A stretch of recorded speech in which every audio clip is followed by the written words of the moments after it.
You're watching the nation's best college newscast. 11 News at Noon starts now.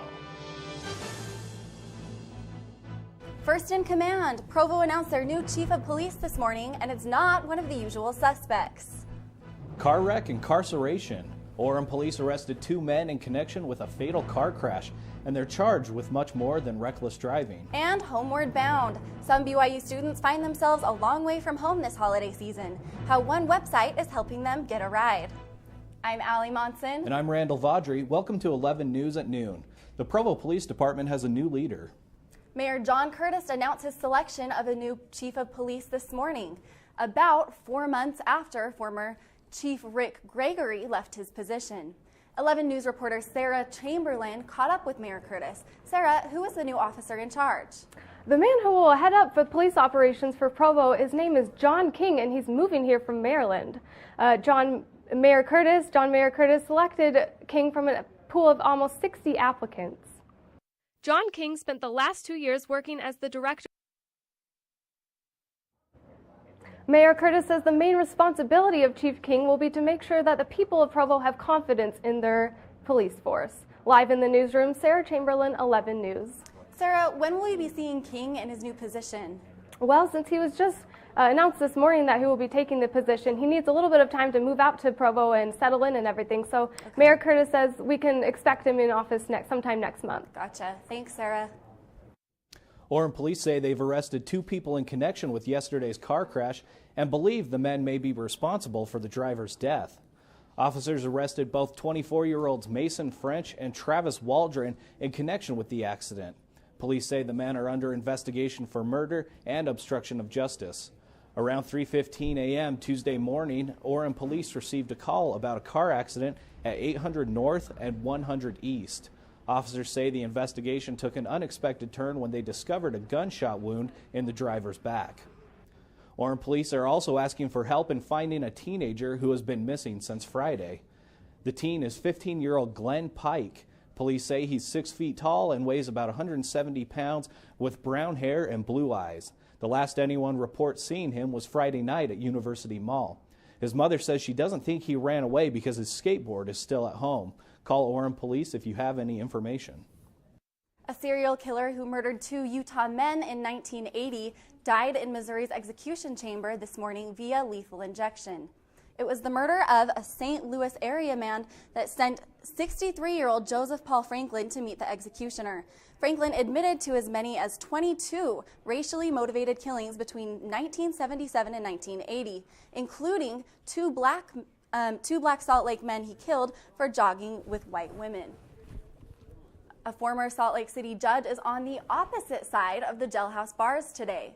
48-year-old Virginia Ward will spend 90 days in jail after pleading guilty to charges of drug possession with intent to distribute. Drug enforcement officials arrested her when they tracked an order of more than 300 oxycodone pills to her home. Her felony conviction also means she'll pay a fine, perform community service, and have 3 years probation. It took an extra 2 weeks, but South Jordan finally knows who its mayor will be. The preliminary results showed challenger Dave Alvord just 19 votes ahead of incumbent Scott Osborne, but the now official count favors the newcomer by 100 votes. The city will swear Alvord in on January 7th. Gay-straight alliance groups have made their way to BYU, but Provo City officials are discussing going one step further by creating an anti-discrimination ordinance for the LGBT community. Provo Council members say they will begin researching discrimination in housing and employment. They say the research will likely take a few months, but BYU and its housing will be exempt from any anti-discrimination rule that may pass. The Church of Jesus Christ of Latter-day Saints teaches doctrine that forbids same-sex relations, but some BYU students say that doesn't stop their same-sex attraction. 11 News reporter Roger Sanchez spoke with some BYU students who tell us what it means to be an openly gay Mormon. In the last year, dozens of men and The website says that Latter-day Saints who devote their lives to following Jesus Christ's teachings should be an example to the world of expressing love and hope for those with same-gender attraction. You know, it must take a lot of courage for them to not only come out, but also come out on YouTube or at BYU. Oh, I couldn't imagine that. Yeah. I hope they can find some acceptance and peace. Yeah, definitely. When 11 News at Noon returns, along for the ride. They say there's no place like home for the holidays, and many BYU students agree, even if it takes a long drive with strangers to get them there. And swimming in cash, a simple dog walk for one Englishman led to the discovery of a lifetime. Find out how much money he found and why he didn't keep it. Stay with us. We're just a little more than a week away from the start of the holidays, and BYU students are looking forward to the time off. I know I am. 11 News reporter Sam Hancock checks out how one program is helping students get home to their families. Students can also find rides for short commutes within Utah on a daily basis. BYU says more than 5,000 students are on Zim Ride. 3,000 of those signed up in the last 3 months.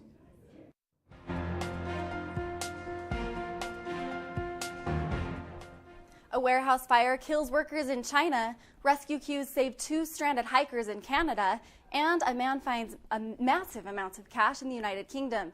Here's your look at news from around the world. Firefighters in Beijing battled a warehouse fire that erupted overnight, killing at least 11 people and injuring 4 others. The massive blaze brought the roof tumbling down, destroying more than 1,600 square feet of the building. Police say the owners of the storehouse are now in custody while investigators search for the cause of the fire. Emergency crews battled through terrain as they worked to rescue 2 stranded hikers on an unmarked mountain trail in Canada.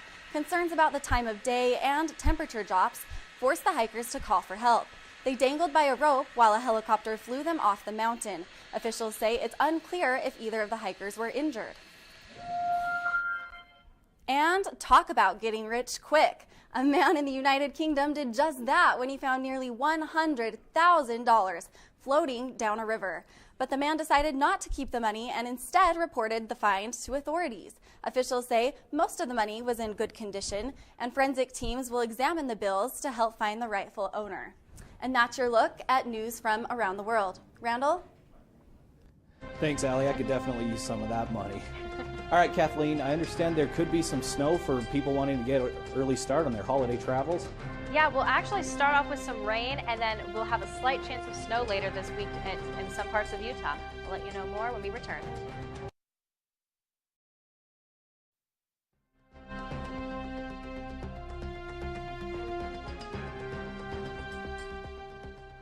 Welcome back to 11 Weather. We've got some clouds here, and that's a precursor of what's going to happen tonight.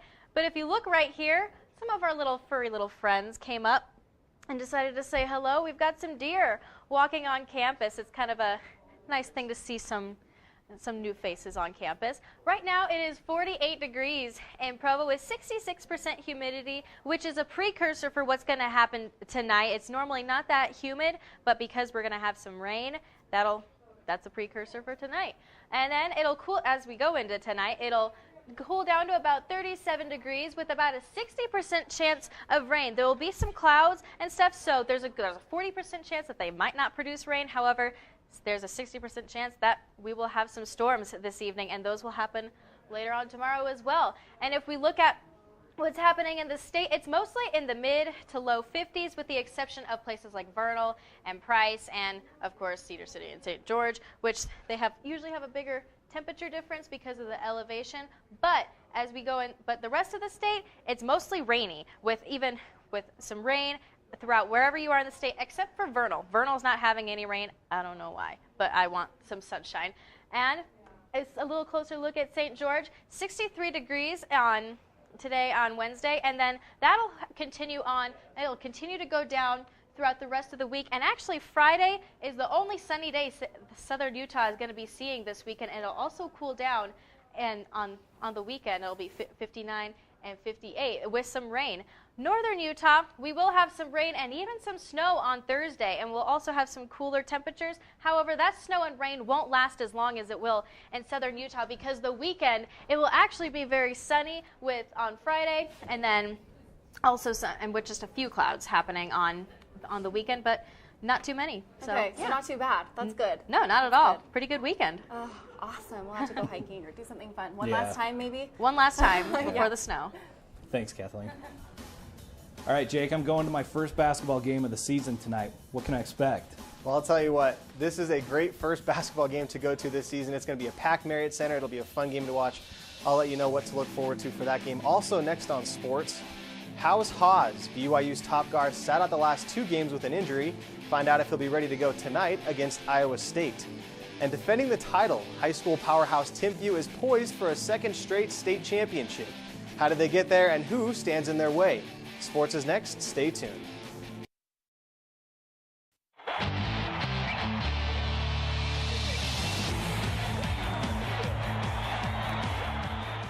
Most high school football teams in Utah have hung up their pads this year, but there's still one big game left for 2 4A teams. Timpview and East High have punched their tickets to the state finals, and as 11 sports reporter Sydney Carlson shows us, Timpview is ready to defend their title.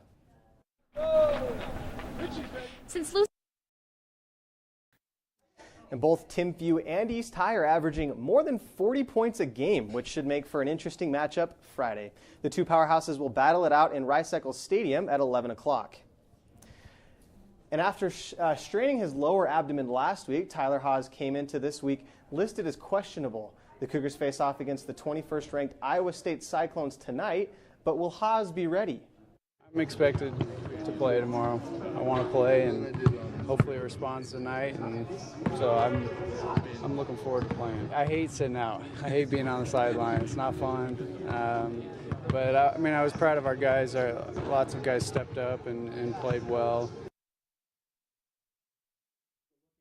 Haas by the numbers. It's still early, but through 2 games this season, Haas is averaging a double-double with almost 30 points per game and more than 10 rebounds. Now, that 60% shooting from deep is bound to go down, but the Cougars could use some help after going just 1 for 21 from the three-point line against Colorado Mesa last week. Let's get to know the foe. Iowa State comes into tonight riding high after beating 8th-ranked Michigan at home on Sunday, but how will they do at the Marriott Center tonight? The Cyclones are not a deep team, but they do bring size. Their shortest starter coming in at 6 feet, 3 inches tall, guys. Look for them to slow down the pace and frustrate the Cougars with their length. Also, because of their size, the Cyclones can play physical down low and get easy points in the paint. But that doesn't mean these guys can't shoot from outside. The Cyclones hit 6 from 20 from 3 against Michigan, but 3 of those long balls came in crunch time with under 10 minutes to go in the game. If the Cougars want to win tonight, they'll need to keep ISU's bigs out of the paint and close out the 3-point shooters. And what else, Coach Rose? A lot of times those long shots lead to really long rebounds, and so your guards have to really be active, and I think that's our real emphasis. I know our big guys will be physical and they'll battle around in there, but our guards, I wouldn't be surprised if one of our guards isn't the lead rebounder in the game. And while the team doesn't want to look ahead to the future games, we sure can. BYU plays Oregon in late December, but it was the team from down the street, UVU, that was in Eugene last night. The Wolverines down early in the second half, trying to just get back into this game as Mitchell Brunel grabs the backdoor pass and finishes with a 2-hand flush, but the Ducks just keep the Wolverines at bay. Elgin Cook here with the board and the and one putback. Oregon out rebounding the Wolverines 42-30. Later the Ducks with the steal and the fast break. And look at the unselfish pass inside as Damian Dotson gets the transition layup and the foul.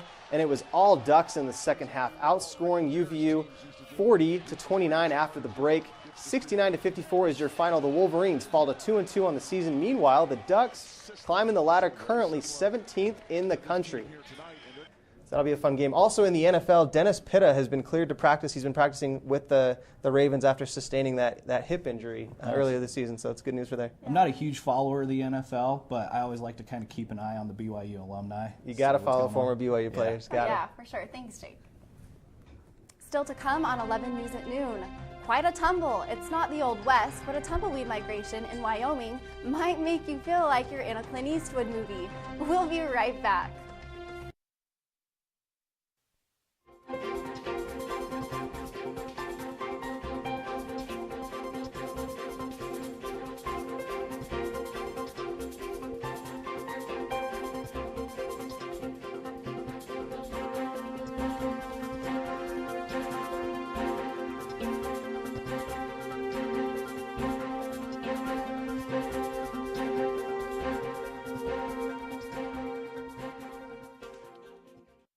You've probably heard of being snowed in, but have you ever heard of being tumbleweeded in?